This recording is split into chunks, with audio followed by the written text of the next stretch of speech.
अस्सलामुअलैकुम वरहमतुल्लाहि वबरकातुहू। Welcome on ST academy. आज हम स्टार्ट करने जा रहे हैं बायोकेमिस्ट्री और उसका हमारे पास जो टॉपिक है वो है यूरिया साइकिल। ये आसान वर्डों में मैं यूँ कहूँगी कि fate of some amino acid in our body, जो हमारे बॉडी के अंदर कुछ अमाइनो एसिड पाए जाते हैं उनकी फेट क्या होगी, उनका मुकद्दर क्या होगा। तो आज हम इसको डिस्कस करेंगे। हमारी बॉडी के अंदर दो अमाइनो एसिड पाए जाते हैं, एक है ग्लूटामाइन और दूसरा है ग्लूटामेट।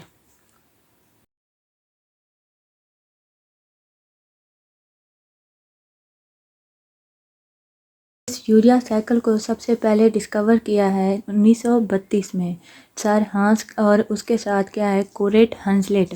इन दोनों ने मिलकर यूरिया साइकिल को 1932 में डिस्कवर किया है कि हमारी बॉडी के अंदर कुछ अमाइनो एसिड पाए जाते हैं जो कि माइटोकॉन्ड्रिया ऑफ हिपैटोसाइट के माइटोकॉन्ड्रिया के अंदर होते हैं। वो जब उधर होते हैं तो इनको पहले कन्वर्ट किया जाता है यूरिया के अंदर। तो इस तरह हमारा जो है यूरिया साइकिल स्टार्ट होता है।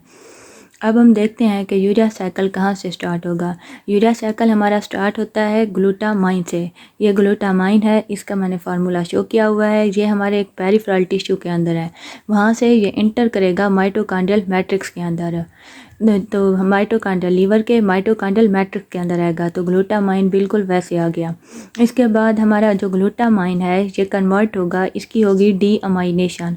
इसमें अमोनिया क्या है रिमूव हो जाएगा, ये वाला अमोनिया रिमूव हो जाएगा। तो ये कन्वर्ट हो जाएगा ग्लूटामेट के अंदर। इसी तरह जो हमारा ग्लूटामेट है वो हिपैटिक टिश्यू के अंदर पाया जाता है। वो भी ग्लूटामेट जो है साइटोसोल से माइटोकॉन्ड्रियल मैट्रिक्स लीवर के अंदर दाखिल होगा। तो ये उस फॉर्म में भी आ सकता है और हमारा जो ग्लूटामाइन है वो कन्वर्ट होगा ग्लूटामेट के अंदर। तो इस तरह भी क्या है हमारे पास ग्लूटामाइन कन्वर्ट हो रहा है ग्लूटामेट के अंदर। तो ग्लूटामेट दो तरह से हमारी बॉडी के अंदर इंटर हो रहा है। इसके बाद जो ग्लूटामाइन था इसका जो अमाइनो ग्रुप था ये रिमूव हो गया। अब इसके बाद जो ग्लूटामेट बना ये फर्दर कन्वर्ट होगा, इसके ऊपर ऑक्सैलो एसीटेट क्या होंगे इंटर होंगे और ये कन्वर्ट हो जाएंगे एस्पार्टेट के अंदर। एस्पार्टिक एसिड है इसके अंदर ये कन्वर्ट हो गए। ये हमारे पास क्या था ऑक्सैलो एसीटेट 4 कार्बन कंपाउंड था, लेकिन इसके पास नाइट्रोजन नहीं थी, अमोनिया नहीं थी। लेकिन जब ये एस्पार्टेट के अंदर कन्वर्ट होगा तो इसके पास अमोनिया आ जाएगी। इसका मतलब ये कि हमारे पास जो ग्लूटामेट है ये अपनी अमोनिया इसको डोनेट करेगा ऑक्सैलो एसीटेट को और ये एस्पार्टेट में कन्वर्ट हो जाएगा। और जो हमारे पास ग्लूटामेट है अब ये कन्वर्ट हो जाएगा अल्फ़ा कीटो ग्लूटारेट के अंदर। अब अल्फ़ा कीटो ग्लूटारेट के अंदर जब ये कन्वर्ट होगा इसके बाद ये चला जाएगा सिट्रिक एसिड साइकिल के अंदर। तो यहाँ तक जो ग्लूटामेट का वर्क था वो हो जाएगा ख़त्म। इसके बाद अब हम देखते हैं ग्लूटामाइन। ग्लूटामाइन से हमने क्या रिमूव किया, अमोनिया रिमूव किया है। जब हमने इसका अमोनिया रिमूव किया है तो इसके साथ बाइकार्बोनेट्स आकर अटैच हो गए, या हम इसको यूँ कह सकते हैं बाइकार्बोनेट्स ना कहें तो कार्बन डाइऑक्साइड है एक एक्वस मीडियम के अंदर है। तो इस वजह से ये इधर इंटर होगी अमोनिया के साथ, NH4 के साथ ये कंबाइन होगी। तो इसको कंबाइन होने के लिए हाई एनर्जी की ज़रूरत होती है। और वो हाई एनर्जी क्या है, हमारे पास 2 ATP के मॉलिक्यूल यूटिलाइज हो गए। 2 ATP के मॉलिक्यूल यूटिलाइज जो होंगे जब उनकी डिग्रेडेशन होगी तो वो कन्वर्ट हो जाएंगे 2 एडिनोसिन डाइफॉस्फेट के अंदर। साथ में एक इनऑर्गेनिक फास्फेट बनेगा। एक इनऑर्गेनिक फास्फेट क्यों बना, क्योंकि इसमें से जो दूसरा इनऑर्गेनिक फास्फेट था वो आकर इन दोनों के साथ कंबाइन करेगा। और जो एंजाइम वर्क करेगा वो है कार्बामाइल फास्फेट सिंथेटेज। ये एंजाइम वर्क करेगा और हमारे पास बन जाएगा कार्बामाइल फास्फेट। यानी कि ये हमारे पास था अमोनिया, इसका आ गया ये NH2 ग्रुप, ये कार्बन डाइऑक्साइड थी तो इसका क्या है C डबल बॉन्ड O और O, यहाँ तक आ गई कार्बन डाइऑक्साइड, ये अमोनिया आ गया और साथ में एक इनऑर्गेनिक फास्फेट जो कि हाई एनर्जी बॉन्ड से आया है वो आकर अटैच होगा। तो ये हमारे पास बन जाएगा कार्बामाइल फास्फेट। इसके बाद जो हमारा कार्बामाइल फास्फेट है ये कंबाइन करेगा ऑर्निथीन के साथ। जो हमारा यूरिया साइकिल है इसका मेन प्रोडक्ट जो हमने याद रखना है वो क्या है, ऑर्निथीन है। एक इसका हमने फार्मूला याद रखना है। पहला हमने ग्लूटामाइन का और उसके बाद हमने किसका, ऑर्निथीन का फार्मूला मेन याद रखना है। तो इस तरह हमारे पास आसानी हो जाएगी यूरिया साइकिल को पढ़ने के लिए। तो हमारा जो कार्बामाइल फास्फेट है ऑर्निथीन के साथ अटैच होगा और इसका जो फास्फेट ग्रुप है ये फास्फेट ग्रुप हो जाएगा रिमूव। तो इस तरह हमारा ऑर्निथीन कन्वर्ट हो जाएगा सिट्रोलिन के अंदर। हमारा जो ऑर्निथीन है ये कितने कार्बन कंपाउंड है, 5 कार्बन कंपाउंड है। 3 कार्बन ये हो गए, 2 ये, 5 कार्बन कंपाउंड है और उसके साथ 1 कार्बन यहाँ पे है, तो हमने 6 कार्बन कंपाउंड तैयार किया है, सिट्रोलीन। अब हम जो ऑर्निथीन है इसका फार्मूला बिल्कुल ग्लूटामाइन जैसा है, बस वहाँ पे भी हमारे पास कितनी कार्बन थी, 5 कार्बन थी और अमाइनो ग्रुप का एक डिफरेंस आ रहा है। ऑर्निथीन है हमारे पास, अब ये दोनों कंबाइन होंगे और कन्वर्ट हो गए सिट्रोलीन के अंदर। सबसे पहले हम ऑर्निथीन का फार्मूला लिख लेंगे, C डबल बॉन्ड O और उसके बाद CHNH3 पॉजिटिव, साथ में CH2 3S ये डाल दिया और साथ में हमने डाला NH डाला है क्योंकि हमारे पास जो नाइट्रोजन है इसकी वैलेंसी होती है 3, तो इस वजह से एक बॉन्ड ये है, एक बॉन्ड ये है, 2 बॉन्ड तो ये हो गया, तीसरा हमने सिर्फ एक हाइड्रोजन लगाया और अब इसका जो फॉस्फेट ग्रुप था ये हो गया रिमूव, तो इसकी ये कार्बन आकर अटैच होगी, C डबल बॉन्ड O और NH2 ये अटैच हो गई यहाँ से कार्बामाइल। अब हमारे पास ये बन गया है एक सिट्रोलीन। अब इसके बाद जो हमारा सिट्रोलीन है इसके ऊपर एनर्जी वर्क करेगी, ATP वर्क करेगी और 2 इनऑर्गेनिक फास्फेट ग्रुप रिमूव होंगे। अब जो 2 इनऑर्गेनिक फास्फेट ग्रुप तो होगा रिमूव, एक बच गया एडिनोसिन ट्राइफास्फेट था, अब इसे हमने 2 फास्फेट ले लिया, एक फास्फेट बच गया तो वो आकर अब इसने अटैच होना है यहाँ पर एडिनोसिन मोनोफास्फेट के साथ, एक यानी कि एडिनोसिन का मॉलिक्यूल आएगा साथ में एक मोनोफास्फेट। ये है हमारे पास एडिनिन का स्ट्रक्चर, एक 6 कार्बन कंपाउंड, साथ में एक इमिडिजोल रिंग है और उसके साथ क्या है हमारे पास एक राइबोस शुगर है विद फास्फेट ग्रुप, ये आकर होगी इसके साथ अटैच। कौन सी कार्बन पे, वो कार्बन जहाँ पर हमारे पास डबल बॉन्ड था।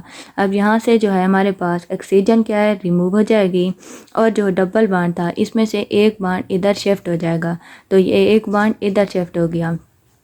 हमारे पास बाकी ओवरऑल स्ट्रक्चर सेम रहेगा, बस यही कार्बन नंबर जो हमारे पास यहाँ पर 1 बन रही है, इसका ये ऑक्सीजन रिमूव होगा, डबल बॉन्ड यहाँ पर शिफ्ट हो जाएगा और ये फास्फेट के साथ बॉन्ड बना देगी। जब ये फास्फेट के साथ बॉन्ड बनाएगी अब हम इसको नाम देंगे सिट्रोलीन AMP इंटरमीडिएट, यानी कि सिट्रोलीन एडिनोसिन मोनोफास्फेट इंटरमीडिएट बन गया।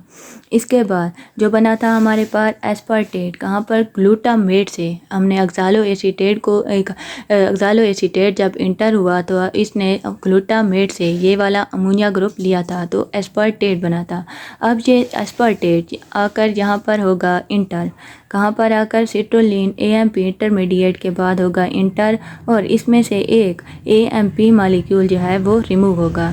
अब ये जो इसका AMP ग्रुप था ये रिमूव हो जाएगा और एस्पार्टेट आकर अटैच हो जाएगा, तो इस तरह हमारे पास क्या बन जाएगा, एक आर्जिनो सक्सीनेट कंपाउंड तैयार हो जाएगा। ये कंपाउंड कैसे हमने लिखा है, हमने पहले सिट्रोलीन का ये वाला लिखा है, C डबल बॉन्ड O, फिर CHNH3 पॉजिटिव, CH2 3S और उसके बाद ये NH यहाँ तक लिखा है, फिर उसके बाद ये हमने कार्बन लिखी है और उसके ऊपर हमने ये वाला जो अमोनिया था अमीनो ग्रुप था हमने यहाँ पर शिफ्ट कर दिया, तो ये हमारे पास बन गया CNH2 और उसके बाद आगे हमने लिखा है एस्पार्टेट का फार्मूला। अब एस्पार्टेट का ये जो अमोनिया है हमने इसको लिखा है यहाँ पर और इसका जो कार्बोक्सिलिक ग्रुप था इसको हम कार्बन नंबर के ऊपर लिखेंगे, कार्बन नंबर जो 2 है इसके ऊपर आ जाएगा, तो हमारे पास इस तरह हमने ये लिख दिया और उसके बाद ये आगे CH2 और C double bond O negative बिल्कुल सेम लिख दिया है, तो इस तरह हमारे पास बन गया है आर्जिनो सक्सीनेट। हमारे पास आर्जिनो सक्सीनेट बनाने के लिए जो एंजाइम वर्क करेगा वो है आर्जिनो सक्सीनेट सिंथेटेज, क्योंकि यहाँ पर AMP हमारे पास रिमूव हो रहा है यानी कि एनर्जी की जो यूटिलाइजेशन हो रही है और इसके बाद आर्जिनो सक्सीनेट लाइएज एंजाइम वर्क करेगा। लाइएज एंजाइम का वर्क क्या होता है कि किसी भी बॉन्ड को ब्रेक करना, ये लाइएज का काम होता है, तो ये लाइएज एंजाइम वर्क करेगा और उसमें से हमारे पास एक फ्यूमारेट बनेगा, दूसरा आर्जिनिन। फ्यूमारेट जो है ये रिमूव हो जाएगा, इसके बाद ये फर्दर किस में चला जाएगा, क्रेब्स साइकिल के अंदर चला जाएगा। अब फ्यूमारेट कहाँ से रिमूव हुआ, यहाँ से बॉन्ड ब्रेक होगा और हमारे पास फ्यूमारेट 4 कार्बन कंपाउंड बनेगा, 2 इसके पास कार्बोक्सिलिक ग्रुप होंगे और साथ में CH डबल बॉन्ड, फिर CH और उसके बाद C डबल O, ये फ्यूमारेट बन जाएगा और बाकी जो बच जाएगा स्ट्रक्चर वो किसका बच जाएगा, आर्जिनिन का बच जाएगा। गाइस अगर अभी तक आप लोगों ने मेरे चैनल को सब्सक्राइब नहीं किया तो जल्दी से सब्सक्राइब कर लें ताकि मेरी आने वाली हर नई वीडियो आप तक पहुंच के और इसे ज़्यादा से ज़्यादा अपने दोस्तों के साथ शेयर करें ताकि उनका भी कुछ बेनिफिट हो। और अगर आप लोगों ने मेरे चैनल को ऑलरेडी सब्सक्राइब कर रखा है तो उसके लिए थैंक यू सो मच। अब हम देखते हैं हमारे पास क्या बना। एक फ्यूमारेट बना, दूसरा क्या बना, आर्जिनिन बना। अब इसके बाद आर्जिनिन के साथ इंटर होगा एक वाटर का मॉलिक्यूल, वाटर का मॉलिक्यूल इंटर होगा और साथ में हमारे पास जो है यूरिया, ये हो जाएगा रिमूव। यहाँ से बॉन्ड ब्रेक करेगा पहली कार्बन के बाद। अगर हम इस तरफ से देखें लेफ़्ट साइड से, अगर हम राइट की तरफ से देखें तो 1, 2 और 3 कार्बन ये हो गई। इसके बाद क्या है, 4th कार्बन है ये। तो इस यहाँ पर आकर बॉन्ड ब्रेक होगा और अमोनिया हो जाएगा, यूरिया हो जाएगा इसमें से रिलीज, यूरिया निकल जाएगा और वाटर मॉलिक्यूल इंटर होगा और अगेन साइकिल स्टार्ट हो जाएगा ऑर्निथीन से। आर्जिनिन के लिए जो यहाँ से यूरिया रिमूव हुआ है, इसके लिए जो एंजाइम वर्क करेगा वो क्या है, आर्जिनेज एंजाइम है, जो कि यहाँ से बॉन्ड की ब्रेक करेगा और यूरिया को रिमूव कर देगा और हमारे पास बच जाएगा एक ऑर्निथीन का कंपाउंड। तो ये था हमारा ओवरऑल यूरिया साइकिल के कहाँ से स्टार्ट हुआ। यूरिया साइकिल ग्लूटामाइन से स्टार्ट हुआ है और उसके बाद एंड कहाँ हो रहा है, फिर ऑर्निथीन साथ में अटैच हुई, उसके बाद अगेन स्टार्ट हुआ और आर्जिनिन बना, आर्जिनिन से अगेन ऑर्निथीन बना। तो हमारे पास यूरिया साइकिल के अंदर जो मेन प्रोडक्ट ऑब्टेन हुए हैं वो एक हमारे पास यूरिया का कंपाउंड है, साथ में 2 ADP एडिनोसिन डाइफॉस्फेट बने हैं, 2 हमारे पास इनऑर्गेनिक फॉस्फेट है, एक हमारे पास AMP बना है। तो ये हमारे पास यूरिया साइकिल के मेन प्रोडक्ट थे। इस यूरिया साइकिल के जो नेम है इसको याद करने के लिए एक शॉर्ट टर्म बताती हूँ, वो क्या है कि OCIAS। अब O से मुराद हमारे पास क्या होगा, ऑर्निथीन, C से मुराद सिट्रोलिन और I से मुराद क्या है, सिट्रोलिन का जो इंटरमीडिएट बना है ये होगा। और उसके बाद एज से मुराद हमारे पास क्या है, आर्जिनोसक्सीनेट और A से मुराद क्या है, आर्जिनिन है। तो ये इस तरह हम इसको रिमेंबर कर सकते हैं कि OCIAS। अब हमारे पास यूरिया साइकिल पढ़ने का मकसद क्या था कि यूरिया साइकिल करता क्या है। यूरिया साइकिल जो है 2 अमाइनो ग्रुप हैं और उसके साथ बाइकार्बोनेट्स है, इनको कंबाइन करता है और यूरिया बनाता है, जो कि लीवर सेल के अंदर बनते हैं। जब ये लीवर के अंदर यूरिया बन जाता है तो ये फर्दर चला जाता है ब्लड स्ट्रीम के अंदर। जब ये ब्लड स्ट्रीम के अंदर जाएगा तो फिर ये जाता है किडनी के पास, क्योंकि ब्लड हमारा कहाँ फिल्टर हो रहा होता है, किडनी के अंदर। तो वहाँ से हमारे पास जब किडनी के अंदर जाएगा तो किडनी ब्लड में से यूरिया को निकाल लेगी और यूरिन के ज़रिए इसे बॉडी से रिमूव कर देगी। तो इस तरह क्या है, हमारे पास जो यूरियाटैलिक एनिमल्स हैं जो कि यूरिया एक्सक्रीट करते हैं, वो यूरिन के ज़रिए अपने यूरिया को रिमूव कर देते हैं। यूरिया साइकिल का जो मेन मकसद होता है वो है नाइट्रोजन की एक्सक्रीशन करना। ह्यूमन के अंदर है या दूसरे लार्ज प्राइमेट्स के अंदर है, 2 नाइट्रोजन आइटम होते हैं यूरिया साइकिल के अंदर, जो कि कहाँ से आते हैं, एक अमोनिया NH3 से आते हैं, दूसरा हमारे पास कहाँ से आ रहे हैं, एस्पर्टेट से आ रहे हैं।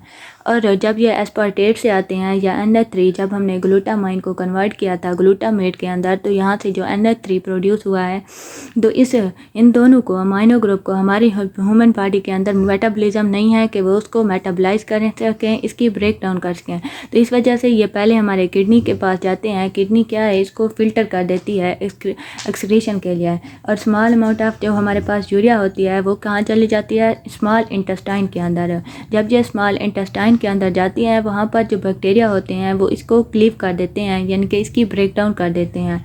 तो हमारे पास ये जो अमोनिया है ये सर्कुलेशन, ब्लड सर्कुलेशन के अंदर फिर चली जाती है। फिर उसके बाद लीवर अगेन इसे अमोनिया से क्या बना रहा है, यूरिया बना रहा है। और इसका यूरिया साइकिल का जो है एक और इम्पॉर्टेंस ये है कि हमारे पास अगर यूरिया साइकिल ज़्यादा हो जाए, हमारी बॉडी के अंदर यूरिया हो जाए, तो उस वक्त क्या है, हमारे पास एक डिजीज़ काज होती है जिसको हम नाम देते हैं हाइपर अमोनीमियाज।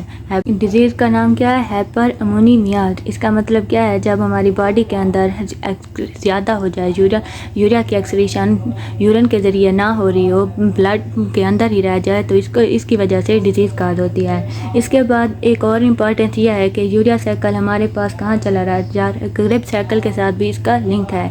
जैसे कि ये फ्यूमिरेट बना, आर्जिनिन बना है, तो ये क्रेब्स साइकिल के अंदर भी वर्क करते हैं। तो ये था हमारा ओवरऑल टॉपिक कि किस तरह यूरिया की एक्सक्रीशन हो रही है और किस तरह ये क्रेब्स साइकिल के साथ अपना लिंक रख रहा था। उम्मीद है कि आप सब लोगों को ये टॉपिक अच्छे से क्लियर हो गया होगा। मिलते हैं अगली वीडियो में, तब तक के लिए अल्लाह हाफिज़।